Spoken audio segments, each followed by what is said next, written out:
Well, theoretically affects in a positive way because it comes with mandatory delays for all the parts involved. And in another way, Simplex brings also much more responsibility to the team involved. You know, the owner, the architect, the project manager, and the contractor. Everyone must have in their shoulders the responsibility to build what is approved and what is allowed.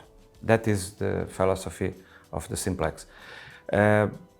Takes a little bit more, takes a little bit of action from the council, but I feel we are, because this Simplex came in March, last March, and I feel we are in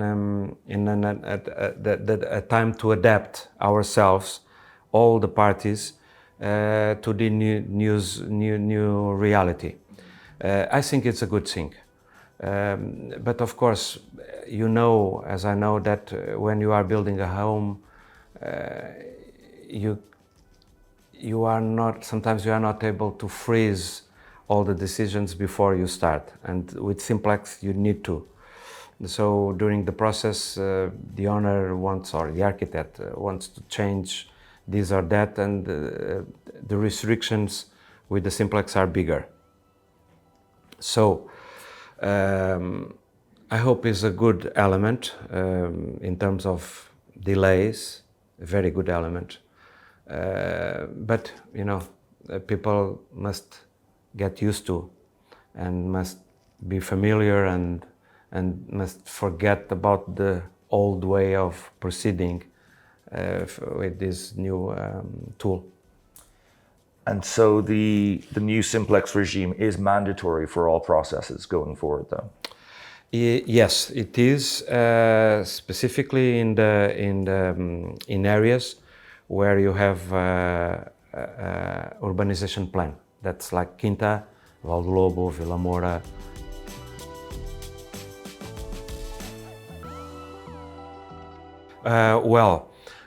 Under Simplex, you don't call it habitation license, you call it more end of works. And that is mandatory to one of the two involved guys in the construction process, either the contractor that is responsible for all the technical work, or the fiscal, the project manager, because there is in the Portuguese law you need to have a fiscal, someone that survey for the work.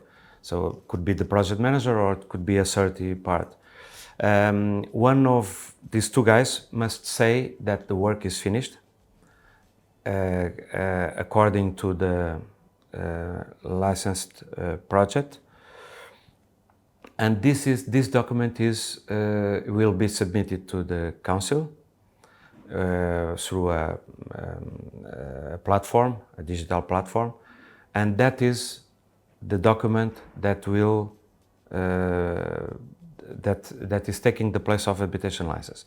Of course, behind that document, you need to complete all the work of certifications, as you did before. So you have a logbook, you have the electric certification, the acoustic certification, the thermal certification, the gas certification.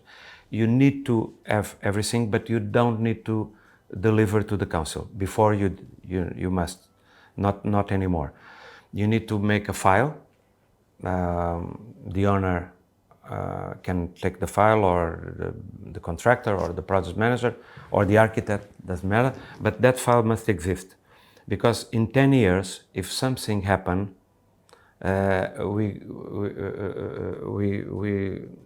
could prove that everything was completed properly and everything was allowed and certified properly. So it's exactly the same, but with a different hand. So, you know, look, it's also, as I mentioned before, is also time to adapt, you know. maybe in the near future we don't need all these elements, all these visits to the camera. So just the end of the work will be enough.